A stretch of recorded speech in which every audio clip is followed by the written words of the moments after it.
Hey guys, welcome back to my channel. I am Nitish Sharma. तो आज की वीडियो नीट एस्पिरेंट्स के लिए बहुत इंपॉर्टेंट होने वाली है, क्योंकि आज हम बात करेंगे कुछ ऐसे टॉपिक्स या फिर कुछ ऐसे लेसन्स जो कि आपको नीट 25 से सीखनी चाहिए। और अगर आप नीट 26 की प्रिपरेशन कर रहे हो तो ये वीडियो आपके लिए बहुत हेल्पफुल होने वाली है।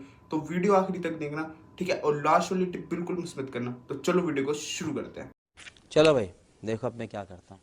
तो बात करते हैं नंबर 1 लेसन की, जो कि हमें सीखना चाहिए नीट 25 से। वो है भाई रेलिवेंट। सी सबसे ज़्यादा इंपॉर्टेंट क्या है कि हमें रेलिवेंट चीज़ें पढ़नी चाहिए। अब देखो, नीट 25 का पेपर चाहे कैसा भी आया हो, सी हमें एक टाइम गैप था, उस टाइम गैप में वो कंप्लीट करना था। हमें कोई जी एडवांस के पेपर नहीं देने। अब भाई मैं क्या देख रहा हूँ, बच्चे क्या करते हैं कि मतलब बच्चे अब क्या कर रहे हैं, जब से नीट 25 का पेपर हुआ है वो इररेलीवेंट पढ़ना चालू कर चुके हैं। क्या मतलब, जैसे कि बहुत मुश्किल पेपर लाइक जे एडवांस के वो चाहते सारे पीवाई की। भाई अब देखो, मान लो तुमने कर भी लिया, उन्हें अच्छे से कर भी लिया, तो इस बात के क्या चांसेस है कि वो क्वेश्चंस आपके नीट 26 में डायरेक्टली आएंगे।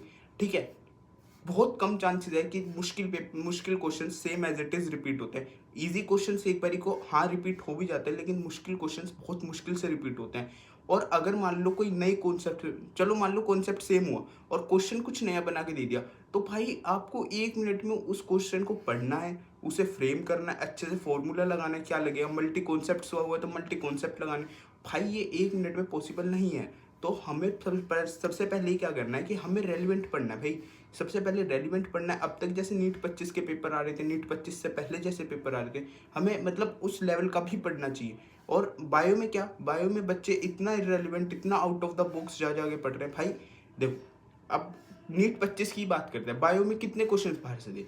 पर्सनली स्पीकिंग, जितना मुझे याद है कि 2-4 क्वेश्चन बाहर से दे, बाकी 90 में से 2-4 क्वेश्चन अगर आप हटा दो तो 85 क्वेश्चन टू द एनसीईआरटी थे, डायरेक्ट फ्रॉम एनसीईआरटी। क्या आपके मतलब इतने नंबर आ रहे थे? आपके 350 नंबर आए। कि अगर आप 350 के बाद ही तो सोचोगे ना कि भाई मुझे ये आना चाहिए, बट भाई जब तक तुम्हारे वो थ्रेशोल्ड ही कंप्लीट नहीं होगा, तुम आगे जाके मतलब आउट ऑफ द बॉक्स पढ़ के कर भी क्या लोगे?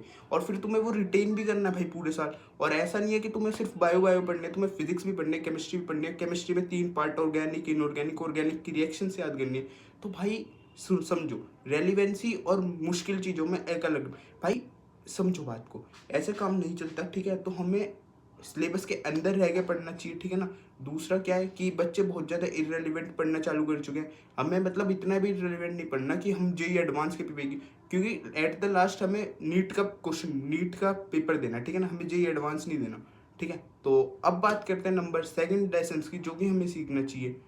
वो है सेकंड पॉइंट है कि भाई अब तक क्या था, हमारे माइंड में एक परसेप्शन क्रिएट हो चुका था, और कहीं ना कहीं वो परसेप्शन अभी भी है कि मतलब जैसे नीट 25 से पहले जैसे पेपर आते थे, जैसे कि नीट 21, नीट 22, नीट 23, नीट 24 का जैसे पेपर आता था, उसमें क्या था कि एक फिक्स क्वेश्चन, एक फिक्स फॉर्मूले से, एक फिक्स टॉपिक से क्वेश्चन पूछ लेते थे, हर साल वही रिपीट होते थे। तो अब ऐसा परसेप्शन क्रिएट हो चुका है हमारे माइंड में कि हमें मतलब वो इंपॉर्टेंट वाले टॉपिक ही मतलब ज़्यादा अच्छे से पढ़ना चाहता है। बट भाई NEET 25 is like a reset button, सब कुछ रीसेट हो चुका है। अब देखो, जैसे सॉलिड में से हर साल एक क्वेश्चन आता था 24 तक, 25 में नहीं आया, तो ये है भाई एक रीसेट बटन है, ठीक है ना। अब हमें सारी चीज़ें मतलब हमें सारे एस्पेक्ट्स में सोचना चाहिए कि अब इस चैप्टर में से और कैसे कैसे क्वेश्चन बन सकते हैं, और कैसे कैसे नए क्वेश्चन बन सकते हैं, ठीक है। मैं ये नहीं कह रहा कि मतलब वो जो मतलब पहले जो जहाँ से क्वेश्चन आते थे हमें वो नहीं पढ़ना, भाई हमें वो पढ़ना है, सबसे पहले मेजोरिटी में हमें वही पढ़ना है। बट भाई हमें उसके बाद भी ना चीज़ें लेके चलनी है कि अगर मान लो उसके अलावा उसी चैप्टर में से कोई और टॉपिक्स पे से क्वेश्चन है तो हमारा वो गलत ना हो, ठीक है। तो अब बात करते हैं तीसरे लेसन की। तो तीसरे पॉइंट पे बढ़ने से पहले मैं तुम्हें एक बात बताना चाहता हूँ कि मेरे चैनल पे 90% ऑफ द लोगों ने सब्सक्राइब नहीं कर रखा। भाई कर लो, ये तुम्हारे लिए तो फ्री है, बट इससे काफ़ी ज़्यादा मुझे मोटिवेशन मिलती है। तो प्लीज़ सब्सक्राइब कर दो। और अगर आपको वीडियो अच्छी लग रही है, अगर आपको मेरी बातें सेंसिबल लग रही है, तो please drop a comment for me and like this video, ठीक है। तो हमारा तीसरा लेसन है कि भाई हमें मतलब देखो, ये कहीं ना कहीं पहले ही उसमें टॉपिक में कवर हो चुका है, बट इसे मैं और ब्रीफली एक्सप्लेन करता हूँ कि भाई हमें बेसिक से कनेक्ट रहना है। अभी भी हमें एनसीईआरटी ही बार बार पढ़नी है, आउट ऑफ द बॉक्स नहीं पढ़ना, नहीं पढ़ना, नहीं पढ़ना। हाँ वो थोड़ा बहुत जो चलता है वो तो चलता ही है, एक दो मतलब एक दो चीज़ें अगर पढ़ रहे हो तुम, तो मैं तो कहता हूँ यार वो भी मत पढ़ो, क्योंकि पर्सनली मैं तो नहीं पढ़ रहा आउट ऑफ द एनसीईआरटी, ठीक है। और मैं तुम्हें भी यही रिकमेंड करूँगा कि आउट ऑफ द एनसीईआरटी पढ़ के कोई मतलब नहीं है, क्योंकि हमें चीज़ें एट द लास्ट हमें रिटेन भी करनी है, हमें सिर्फ एक बार ही नहीं पढ़ना, ठीक है ना, और हमें वही फिर चीज़ें बार बार रिटेन भी करनी है।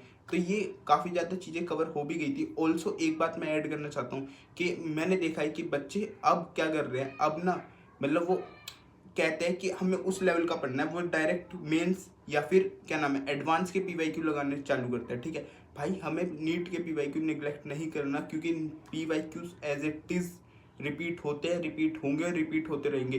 क्योंकि नीट 25 इटसेल्फ इसमें एक क्वेश्चन, एक क्या मतलब 2-4 क्वेश्चंस पीवाईक्यू रिपीट हुए, ठीक है ना। तो भाई हमें नीट पीवाईक्यूज को निगलेक्ट बिल्कुल भी नहीं करना। नीट पीवाईक्यूज को इनफैक्ट आप अपनी प्रायोरिटी लिस्ट में भी रख सकते हो कि हाँ पहले मैं नीट पीवाईक्यूज कर लूँ, उसके बाद मैं मेंस या फिर एडवांस की तैयारी करूँ, ठीक है ना। तो अगर आपको मेरी वीडियो अच्छी लगी तो लाइक कर देना इस वीडियो को, ठीक है ना। तो मिलता है आपको अगली वीडियो में, बाय।